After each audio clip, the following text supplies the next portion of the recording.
Hello बच्चों, आज मैं आपको हिंदी व्याकरण में समास पाठ के अंतर्गत अव्ययी भाव समास के बारे में बताऊंगी।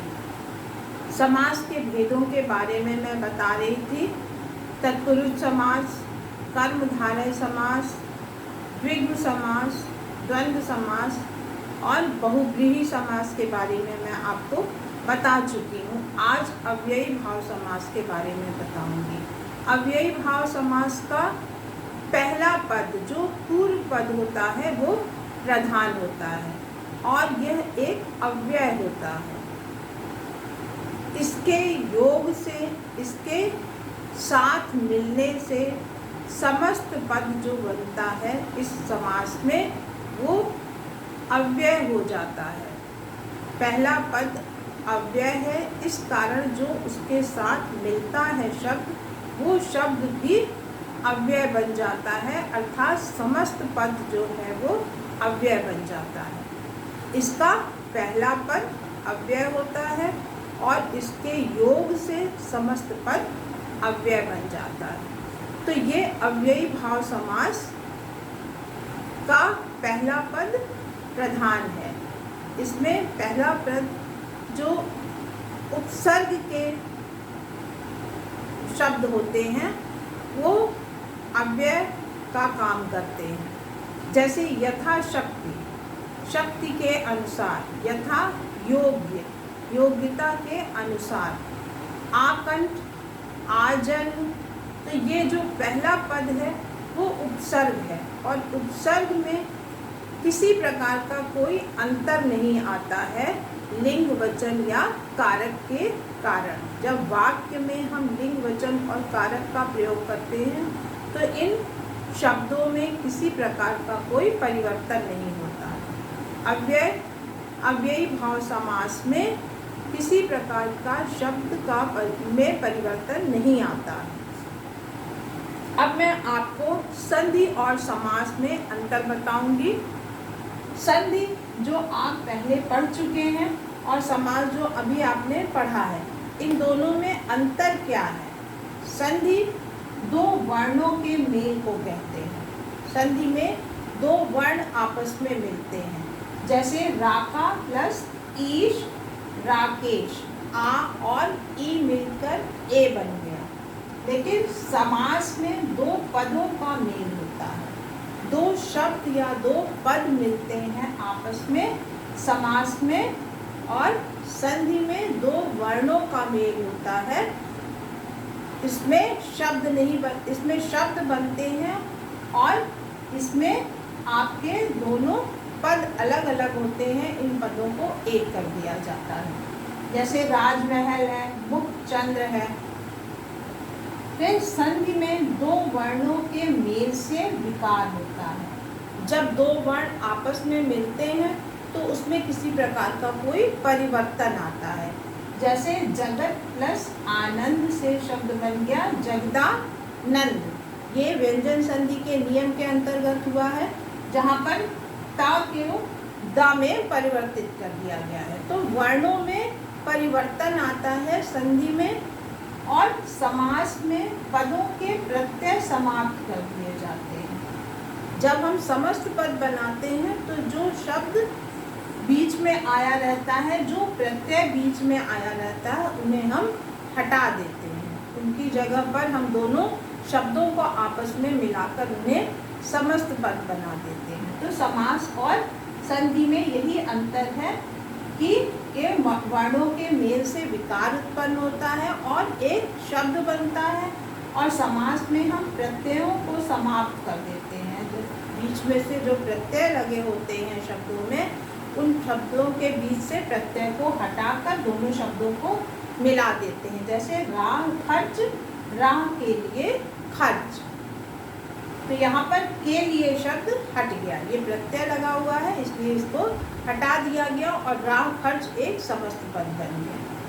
फिर संधि के तोड़ने को विच्छेद कहते हैं। आप संधि विच्छेद जानते हैं, तो इनको अलग अलग जब हम करते हैं वर्णों को, तो ये संधि विच्छेद कहलाता है। और समास में पदों को अलग अलग करना विग्रह कहलाता है। अर्थात ये समास विग्रह और संधि में संधि विच्छेद, ये इन नामों से जाना जाता है। फिर संधि केवल तत्सम शब्दों में होती है। जो संस्कृत के शब्द हैं शुद्ध, उन्हीं में संधि क्या नियम लागू होता है, उन्हीं में संधि की जा सकती है।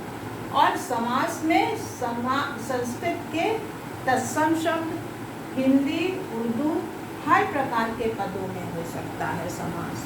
समास में कोई ये नियम नहीं है कि वे केवल संस्कृत के तत्सम शब्दों के साथ ही प्रयोग किए जाए। संधि में संस्कृत के तत्सम शब्दों के साथ ही संधि हो सकती है, जबकि समास में संस्कृत के तत्सम शब्द हिंदी और उर्दू हर प्रकार के पदों में समास हो सकता है। तो ये 4 अंतर हैं आपके संधि और समास में। फिर कर्मधारय समास और बहुव्रीहि समास में अंतर। कर्मधारय समास में विशेषण और विशेष अथवा उपमेय और उपमान का संबंध होता है। जो 2 पद आपस में मिलते हैं उसमें विशेषण या विशेष्य का संबंध होता है या उपमेय और उपमान का संबंध होता है। जबकि बहुव्रीहि समास में समस्त पद ही किसी संज्ञा के विशेषण का कार्य करता है। जो समस्त पद होता है, जो शब्द बनता है समास में, वो किसी संज्ञा के विशेषण का कार्य करता है। उदाहरण से समझ लीजिए, जैसे यहाँ पर नीलकंठ, कर्मधारय समास में नीला कंठ, इसका विग्रह बन गया। लेकिन हम बहुव्रीहि में जब इसको करेंगे तो नीला कंठ है जिसका, अर्थात शिव। अब जो तीसरा अर्थ निकल के आया है वही है बहुव्रीहि समास में विशेष होता है, इसी की प्रधानता होती है।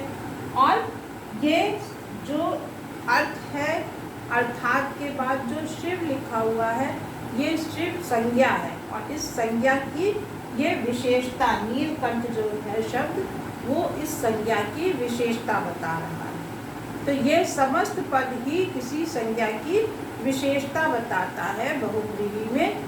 तो यहाँ पर बहुव्रीहि समास में समस्त पद ही किसी संज्ञा के विशेषण का कार्य कर रहा है। और कर्मधारय समास में विशेषण और विशेष्य का संबंध होता है पदों में। जो 2 पद होते हैं उसमें एक पद विशेषण, एक पद विशेष्य होता है। तो इन दोनों में अंतर यही है कि बहुव्रीहि में जो शब्द है, समस्त पद किसी संज्ञा का विशेषण होता है। समस्त पद किसी संज्ञा का विशेषण होता है और समस्त पद कर्मधारय समास में विशेषण और विशेष्य का संबंध रखते हैं।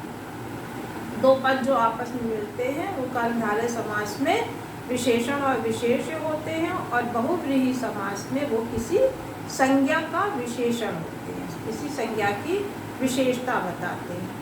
तो इन दोनों समासों में अंतर आपको समझ में आ गया होगा। अब ये अभ्यास इस पाठ का आप स्वयं करिए। इसमें किसी तरह की अगर कोई दिक्कत आती है तो आप मुझे पूछ सकते हैं मैसेज बॉक्स के द्वारा, जिससे हमें पता चलेगा कि आपने कितना किया। और आप परिभाषाएं जो मैं भेज रही हूँ उसे लिख लीजिएगा। जो समझ में नहीं आता है उसे ज़रूर से पूछ लीजिए। जो चीज़ एक पूछते रहिएगा तो हमें भी पता चलेगा कि आप पढ़ाई कर रहे हैं। रेगुलर पढ़ाई करते रहिए, जिससे आपको समय समय से जो परेशानी हो रही है उसको क्लियर किया जा सके। आप टाइम से अपनी समस्याएं सुलझाते रहिए। एक साथ बहुत सारी समस्याएं सुलझाना मुश्किल होता है, तो परिभाषाएं मैं आपको भेजती जा रही हूँ, लिखते रहिए और उन्हें समझने की कोशिश करिए और अभ्यास अवश्य कर लीजिएगा, जिससे आपको पता चलेगा कि कितना आपने समझा है इस चैप्टर को। तब तक के लिए धन्यवाद।